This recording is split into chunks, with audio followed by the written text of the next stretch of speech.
Samuel 5:2-5 explains that the Philistines stole the Ark of the Covenant of God, and they brought it into the house of Dagon, their god, and set it by Dagon. And when they of Ashdod arose early the next morning, behold, Dagon was fallen upon his face to the earth before the ark of the Lord.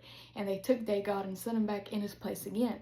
And when they arose the next morning, Dagon was fallen upon his face to the ground before the ark of the Lord again. This time his head and both the palms of his hand were cut off upon the threshold. Only the stump of it was left.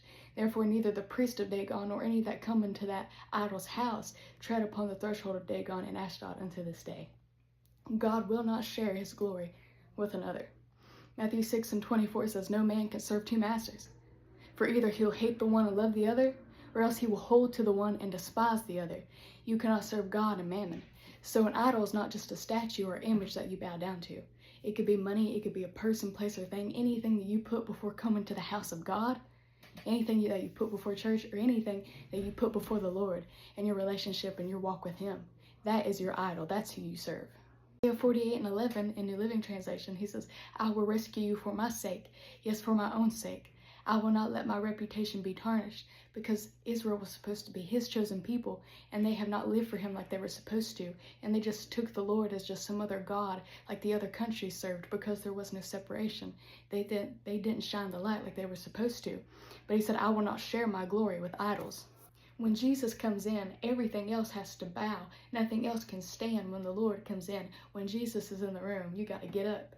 Joshua 24:15 says, if it seems evil unto you to serve the Lord, choose this day whom you will serve. Whether the gods which your fathers served that were on the other side of the flood, or the gods of the Amorites in whose land you dwell. But as for me and my house, we will serve the Lord. You got to make a decision this day. You have to know that you know who you stand upon. And if your trust and if your hope is in somebody else, or if you're putting somebody else in front of the Lord, you're endangering yourself to the fires of hell. You have to choose this day who you stand upon. Matthew 6 even tells us that the light of the body is the eye. If your eye is single, if your eye is focused on the Lord alone, your whole body will be full of light.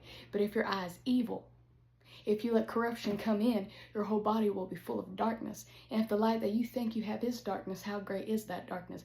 You have to be set apart. You have to look to Jesus and trust in Jesus. He has to be the center of everything. And today is the day of salvation. Thank you, Lord. Today you can choose, Lord, I surrender it all to you. I choose to serve you alone today and every day. Romans 10:11 says, whosoever believeth on him shall not be ashamed. If your trust and hope is in something else, you will be disgraced, you will be covered in shame, and you will have to suffer in your guilt.